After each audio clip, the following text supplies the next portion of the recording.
여 변호사님, 예. 또 헌재가 정치 편향의 논란에 휩싸인 것 중에 하나가 지금 선관위에 대해서 선관위도 또 권한쟁의 심판을 청구를 했는데 이것도 27일 날 결론을 내렸어요. 기각을 했더라고요. 그러니까 감사원이 헌재에 대한 뭐 회계 감사는 할 수는 있는데 예. 이른바 직무 감사, 직무 감찰을 할 수 있느냐, 이 부분에서 할 수 없다, 이렇게 지금 결론을 내리니까 그동안 선관위 특히 뭐 선거 부정 의혹 논란도 지금 사그라지지 않고 있는 상황이지만 그동안 선관위에 가장 최고위층이라 할 수 있는 헌재 사무총장, 사무처장, 사무차장 이런 사람들이 자기들 자녀를 특혜 채용해가지고 엄청난 비리가 쌓여 있었던 게 다 드러난 거 아닙니까?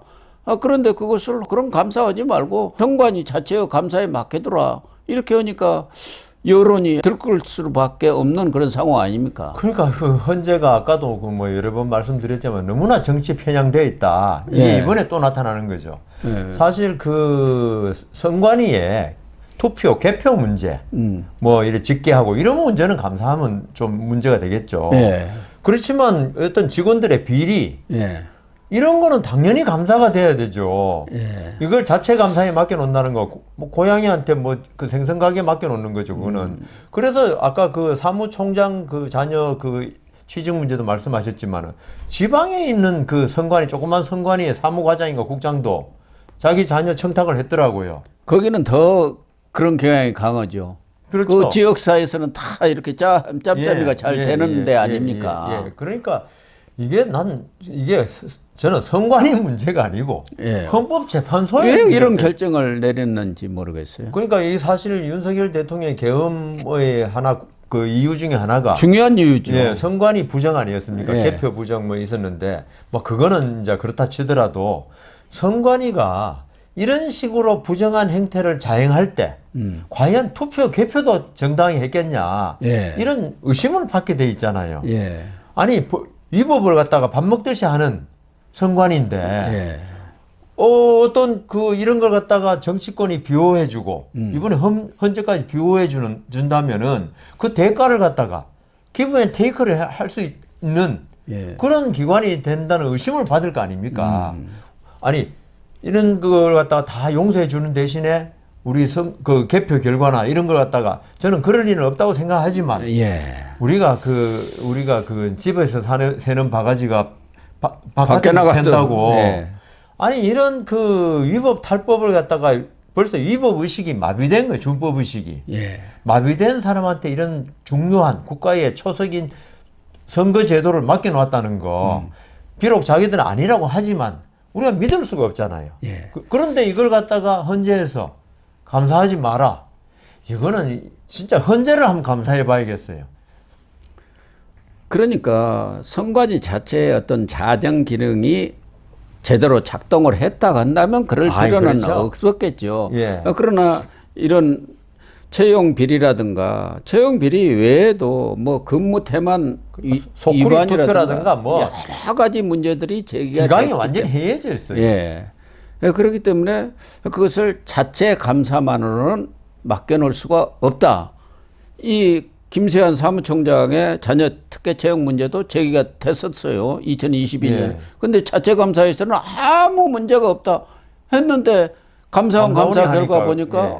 아니, 자기 자녀를 거의 뭐 그냥 자기가 임명하다시피 해버린 것 그러니까요. 아니겠습니까? 이런 것들이 다 드러나니까 그렇다고 한다면 그 자체 감사에 맡겨둘 수는 없는 거 아니냐.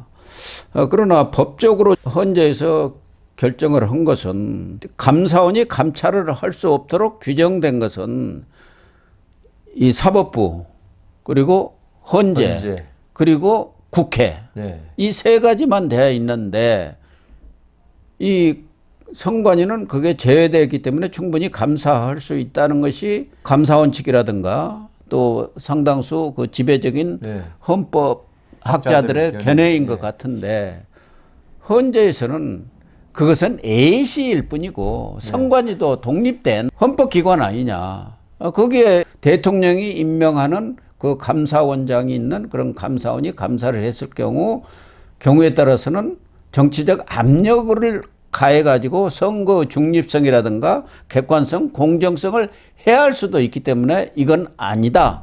특히 이 선관위가 설립된 것은 과거 3.15 부정선거. 네. 이 정부에서 관여를 못 하도록 권력이 하기 위해서 만들어 놓은 것 아니냐. 그런 취지로 이번에 이렇게 결정을 내린 것 같지만 여론으로서는 좀 상식적으로 납득하기는 좀 어렵다. 그 성역 안에 있다 보니까 그런 예. 이런 비리가 막 생기는 거거든요.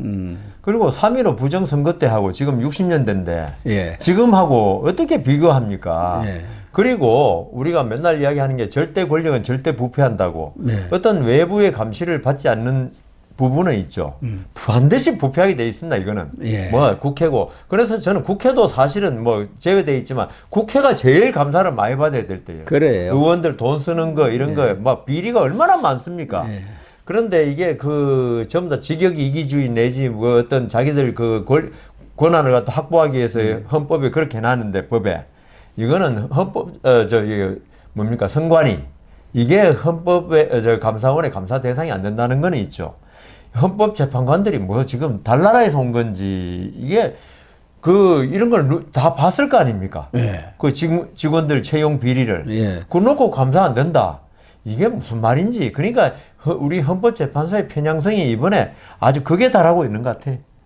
그러니까 이번에 헌재가 그런 결정을 내림으로써 선관위는 이제 완전히 어떻게 보면은 성애가 돼버린 것 아니냐. 예, 그렇죠.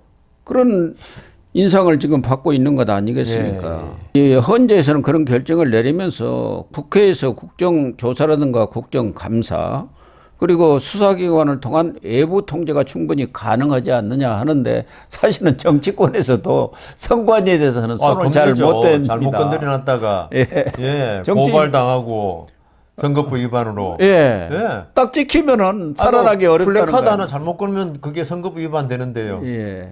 그리고 선거 비용을 다 감사를 선관위에서 하거든요. 그거 지금 선거 비용 잘못 쓰고 잘못 모집한 걸로 그 당선 무효된 사람이 얼마나 많습니까? 그러니까요. 저승사자예요. 그 정치인들한테는. 예. 그래서 사실은 선관위의 경우에 대해서는 국회에서도 국정감사나 조사를 통해서 어떤 견제 기능이 제대로 작동을 못하고 있는 게 사실 아니겠습니까? 예. 그런데 이제 그런 것을 들어서 이렇게 한 거 보면은 이 헌재가 그렇지 않아도 지금 아주 민감한 이런 상황 속에서 이런 결정을 내린 것은 헌재로서도 너무나 정무 감각이 없는 것 같아요. 그러니까요. 대통령 탄핵 심판에 대해서는 정무 감각이 넘쳐갖고 아예 정치를 하고 있고 이런 부분에 대해서는 너무 도외시한 것 아닌가. 네. 대통령 탄핵에 너무 몰두해가지고 딴 부분에 대해 제대로 검토도 안 하고 그냥 뭐 떠넘기기 식으로 그렇게 지금 재판하는 것 같아요. 특히 이번 대통령 탄핵 변론 과정에서도 대통령 측에서는 지금 이 문제를 지속적으로 제기한 게 있지 않습니까? 예. 선관위 서버를 한번 검증을 해보자. 예, 예. 그리고 민경욱 전 의원이 제기했던 그런 연수구 예. 거기에 대해서 투표자 수를 한번 점검을 해보자.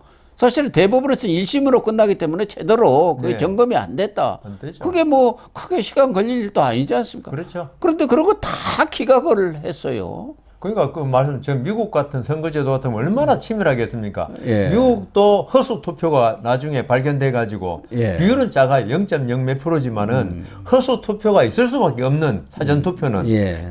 그런 건데 민경호 의원 말은 그런 거거든요. 그 투표자하고 실제 투표자, 허수 투표자 가려내자는 건데 그것도 뭐 대법원에서 할 수도 없었죠. 이번에 사실은 워낙 그동안 선거 분역 의혹 논란이 확산되고 있고 우리 보수층에서는 뭐 70%, 80%가 선거 부정이 있다고 이렇게 믿고 있기 때문에 이번 탄핵 심판 과정에서 그런 부분에 대해서 헌재가 명확하게 규정을 해줌으로 해서 그런 사회적 어떤 갈등의 씨앗을 해소하는 그런 역할을 좀 해주기를 기대를 했는데 이 선관위의 부분에 대해서는 헌재에서도 전혀 다루지를 않았지 않습니까? 그러니까 다 기각을 해버렸어요. 민주당 마음에 드는 기구는 헌재가 다 옹호해주고 예. 민주당 마음에 안 드는 데는 전부 다 혼내주고 그런 그러니까 셈이에요. 갈등을 해소하는 게 아니고 예. 갈등을 조장하는 기능을 하고 있더라고요. 사실 선관위도 지금 여러 부분에서 민주당 편을 너무 들어가지고 네. 논란이 많지 않습니까? 그렇죠. 선관위원장도 사실은 문재인 정권 때 임명하는 신분이 노태학. 정권이 이렇게 예. 바뀌었는데도 노태학 예. 위원장이 물러나지를 않고 그대로 있지 않습니까? 누구로 여자분으로 바뀌었잖아요. 노정위에서 노태학으로 노태학으로 바뀐 거죠. 예, 예. 그 두 분 다 진보 성향을 갖고 있는 분들 아니겠습니까? 문재인 정권 때 임명이 그리고 됐으니까요. 박근혜 대통령 때 그 탄압을 받았다는 무슨 국장의 예. 동생이고 예. 그렇다는 그렇죠. 문체부 네. 노무국장의 동생인가 형인가 동생이죠 동생입니다. 아마. 네. 그래서 헌재 이번 결정도 정말 헌재 불신에 기름을 부은 꼴이 아닌가 네. 그런 생각이 듭니다. 어쨌든 선관위는 뭐 헌재 그런 결정에 고무될 것이 아니라 이 국민들의 선관위에 대한 불신이 너무 고조되어 있는 상황이기 때문에 사실은 선거라는 것은 민주주의를 지키는 아주 제1의 그렇죠. 기둥 아닙니까? 맞습니다. 그게 무너지면 민주주의는 있을 수 없죠. 그런데 선관위의 어떤 선거 관리 사무랄까 이런 부분에 대해서 의혹이 계속 확산된다 한다면은 민주주의는 지켜지기가 어려운 거 그렇죠. 아닙니까? 예. 경우에 따라서는 선거 불복 이런 상황까지도 갈 가능성이 그러니까 있잖아요. 대만이 예. 우리보다 IT가 더 발달한 나라입니다. 예. 근데 왜 전부 다 수개표하고 네. 그날 사전 투표 없고 예. 왜냐하면 대만이 그 독재의 그걸 갖다가 잘 알기 때문에 대만이 철저하게 IT로 하면 얼마나 우리나라 지금 전자개표기 간단합니까? 예. 근데 전부 손으로 하는 거예요. 그리고 사전 투표에 문제 있다는 걸 알고 있어요. 예. 아까 제가 말씀 사전 투표 없앴잖아요. 예. 그런 식으로 하고 있는데 우리는 전부 다 뭐 IT 강국이라 그러면서 모든 걸 전자적으로 처리하는데 그 전자적으로 처리하는 게 항상 해킹 위험에 노출되어 있거든요. 예. 그거는 어쩔 수 없어요. 해킹 위험에 노출되어 있는 거는. 그 부분에 대해서는 이번에 국정원의 3차장, 전 3차장이죠. 그분도 백정욱 씨인가요? 네. 헌재에 나와서 해킹 위험이 있다는 것을 탄핵 변론 과정에서도 증언을 했지 않습니까? 물론 김영빈 그 사무 선관위 사무총장은 총장이죠. 부인을 했습니다마는 네. 그렇기 때문에 선관위야 뭐 부인하는 게 당연하지만 외부에서 국정원 같은 경우는 그런 해킹을 아주 전문적으로 우리나라에서 최고 뭐 권위를 인정받는 기관이 국정원 아니겠습니까? 네. 해킹 문제에 그렇죠. 관한 그런 데서 위험이 노출되어 있다고 한다면은 그런 부분에 대한 어떤 방지 장치랄까 이런 것들도 선관위가 지금 제대로 해줘야 할 텐데. 아니 기술이 그렇게 떨어지는 보이스 피싱 범죄자들 예. 걔들도 우리 스마트폰에 앱 심어가지고 좌지우지 스마트폰을 다 움직이는데 예. 말씀하신 중국이나 북한의 북한에 10만 명이 있어요. 사이버 부대가. 예. 걔들이 중국에서 압력하고 있는데 우리나라 이렇게 그 정부 기관 컴퓨터에 침입하는 거는 누워서 떡 먹기죠. 그러니까요. 그것만 전문적으로 하는데요. 뭐 비밀번호라든가 이런 것들이 너무 취약하다는 그러니까 게. 다 알려져 가지고 예. 저도 어제 아침에 한번 260만 원 결제됐다고 보이스 피싱범한테 당할 뻔했는데 예. 그런 정도입니다 지금. 그래서 선관위가 좀 더 선거 관리의 공정성이랄까 이런 것도 물론이지만 자체 자정 기능을 높일 수 있는 맞습니다. 방안을 마련을 예. 해야 한다. 그래서 그럼에도 국민들한테 예. 신뢰를 줘야 한다. 이런 여론이 앞으로도 더 고조되지 맞습니다. 않겠나 하는 오히려 생각이 이번에 듭니다. 헌법재판소가 감사 대상이 된다고 해서 결정을 내려야 되지 예. 않나요?